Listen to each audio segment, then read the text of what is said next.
Warning: our YouTube channel and its videos may contain scenes, language, and content that may not be appropriate for all audiences.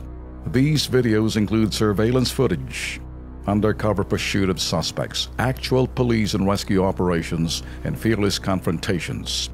If you do not approve of the content, please do not watch our videos. If you wish to continue, we strongly advise that you proceed with caution. Viewers' discretion is advised. Isang koleyala po ang binawian ng buhay matapos po siyang abangan at saksakin ng 20 lalaki sa Quezon City. Kung ano po ang motibo sa krimen, panoorin po natin.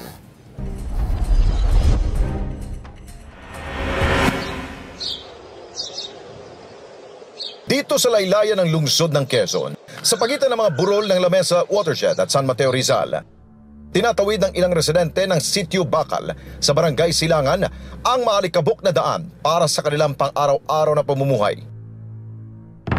Dito rin madalas dumaan ang 19 anyos na si Bernardine Fabula patungong eskwelahan. 1 taon na lamang ang inaantay ng kanyang mga kaanak, makakapagtapos na siya sa kursong Business Administration.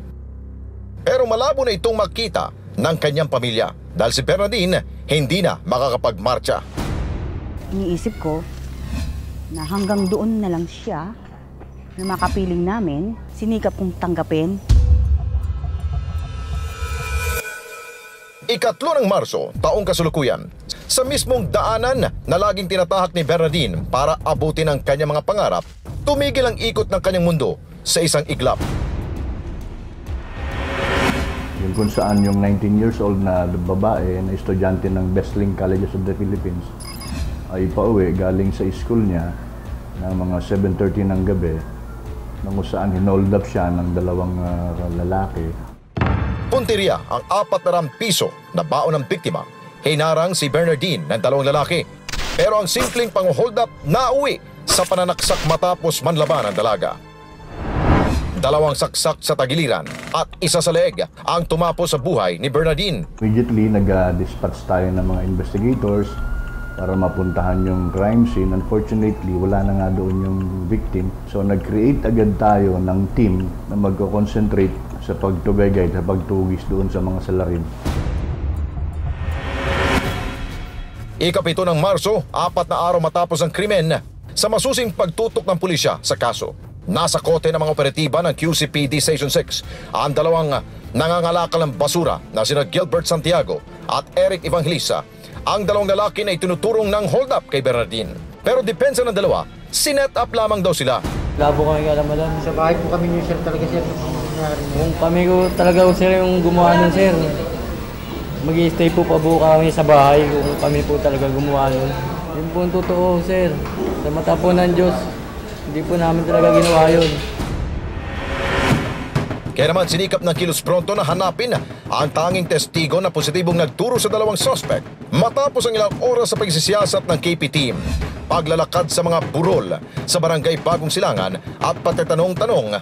Natuntuan namin si Erica, hindi niya tunay na pangalan. Positibo niyang itinuro ang 2 lalaking nasa kote bilang mga suspect sa nangyaring insidente.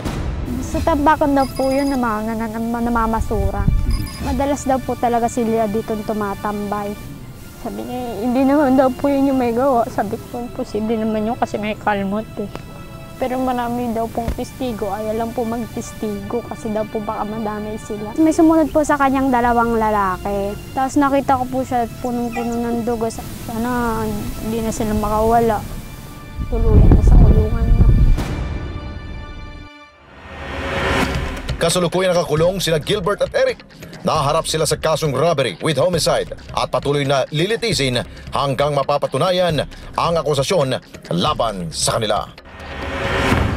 Siguro pakiusap po natin sa pamahalaan po ng Quezon City na siguro yung lugar na yan na nilalakaran po ng mga residente po dyan sa Bagong Silangan, lagdagan ho natin siguro ng presensya po ng PNP or kundi kaya ang mga barangay captains o dyan, yung mga tanod. Siguro para na rin sa seguridad po ng ilang po mga naglalakad po dyan at hindi na umaulit po yung nangyari po kay Bernardine. At dun sa 2 suspect na yun, mga hinayupak kayo, sana ho makulong kayo ng todo dyan sa ginawa ninyong krimen.